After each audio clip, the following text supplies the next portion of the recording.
Politics is a wonderful thing, and democracy is a wonderful institution.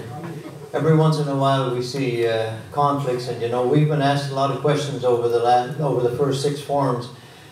This one's never been, this one hasn't been one of them, so we really haven't had a whole lot of time to think about it. I think it comes down to something that looks like this. We operate the party system, and I think when you join a party, you offer some element and some level of respect and loyalty to the party to which you, or the party which you represent. That's not to suggest that you may have differing opinions. And you know, if I can be so brutal as to tell you what Ray Rendusa told me once, and I may be censored forever for saying this, but he said, you know, what's the difference between a cactus and a caucus? He said, with a caucus, the bricks are on the inside.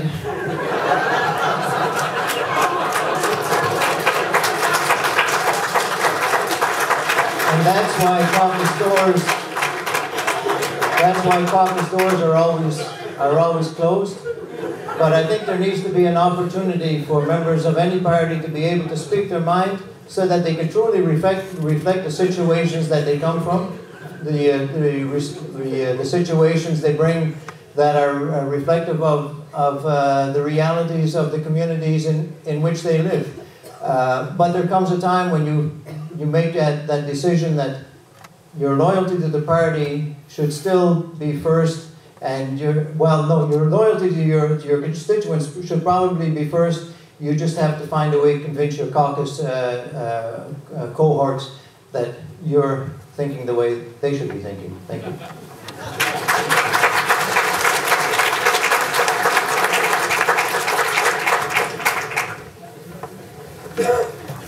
The British parliamentary system is such that when you speak your mind, you run the risk of being expelled.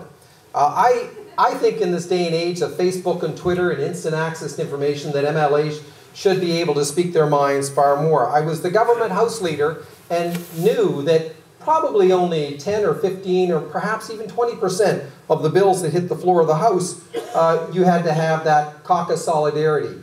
Otherwise, it didn't make much sense that we would be fighting and debating over the SPCA Act. We had a guy called Abel LeBlanc in our caucus, and you know what? If we'd have had 4 or 5 more Abel LeBlancs, we'd probably still be there. Abel didn't always follow the caucus word, and he did more for the people of St. John than the MLAs before him. But I also don't believe that we should have any strings attached to us when we're MLAs. And one of those strings is that a lot of people believe that to be an MLA is a career. That's why I've advocated that if I'm elected, I would ask the Liberal Party to endorse a platform that all of those elected with me in the future would not have a pension. So that if they were never elected before, there'd be no pension program for MLAs. Because quite simply, the public don't want it. And political life is a stint, it's not a career. We don't want people going into the Legislative Assembly and sitting there for 4 years and saying nothing so as to get a pension. It doesn't make much sense either when they wouldn't qualify for a pension when they're over 65 years old.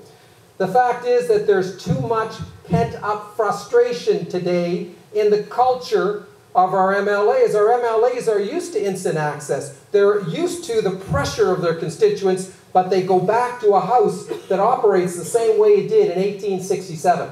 The time is for the government and caucuses and political parties to catch up with the rest of you. Thank you.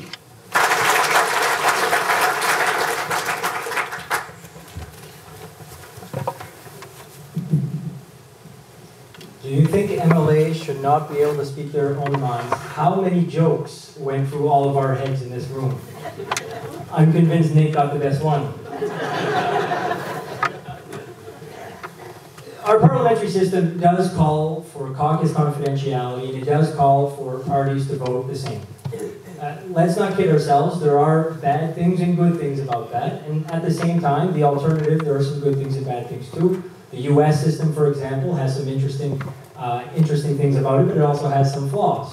One thing that I wouldn't be a big fan of is having our MLAs be lobbied individually. That's not necessarily a very good scenario either. But with that said, there is no doubt going around this province that people want politics to change.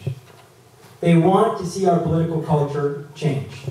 And if we actually go back to one of the principles of our parliamentary system, it is in fact that MLAs and MPs are supposed to go back to their regions, their ridings, to find out what's going on, to find out what solutions, what challenges their people face, and to bring that back to the capital. So even if we do look to change our political culture, there are principles instituted in the system we have already that ensure that yes, MLAs should be able to voice their opinion, and more importantly, voice the opinion of their communities. If I'm leader and if I'm premier, I can guarantee you that any MLA who respects me as a person, who respects the caucus, who respects the party, respects their riding, I will respect their opinion even if I don't always agree with it. Merci beaucoup.